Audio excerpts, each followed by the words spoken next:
The MENA region is actually one of the most climate vulnerable regions in the world. We're seeing increasing rise of temperatures. There's more and more floods, more and more drought. We're also seeing sea level rise and coastal erosion. Now, if you look at, for example, 6 out of 10 people in the MENA region are actually living in water scarce countries. If we look at food security, we have almost 2 million people who live in the developing countries of MENA who are facing very significant food insecurity challenges.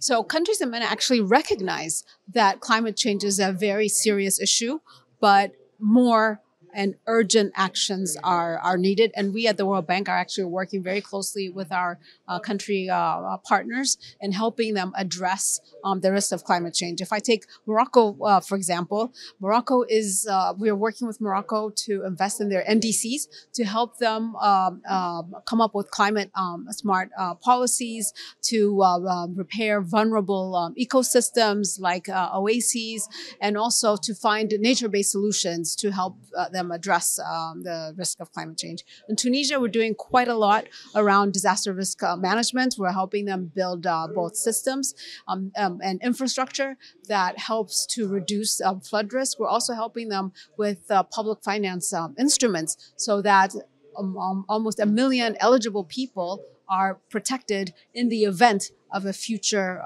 flood risk. So the bank is very committed to providing financial support.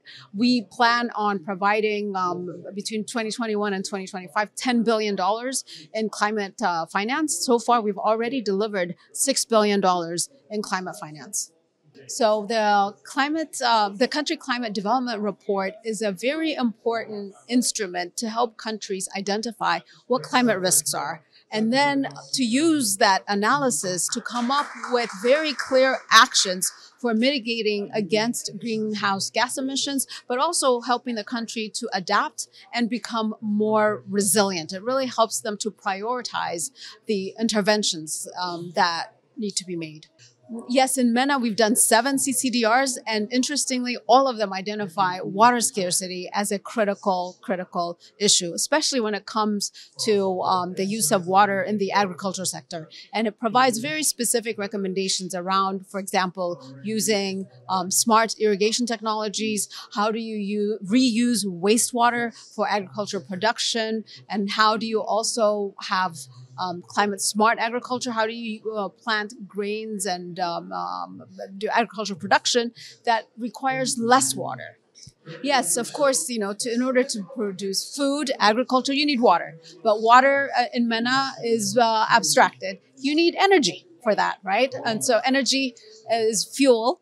In MENA, we actually rely a lot on fossil fuels. And so that has emissions, right? And so there is both a climate connection and also a development connection. So these 3 things need to be integrated in the way in which we come up with adequate responses. So I think the UAE has been playing a very important role in organizing the COP already. They're bringing together different government stakeholders, private sector, indigenous communities, NGOs. So all of these partners are coming together. So climate change really is a multi-sectoral, multi-actor response. So the UAE is already playing that important convening role. But the UAE also has a lot of experience, right? So it's a country that faces enormous water security challenges, and they have come up with very interesting models around, say, the desal technology. That's something that could be shared across the MENA region.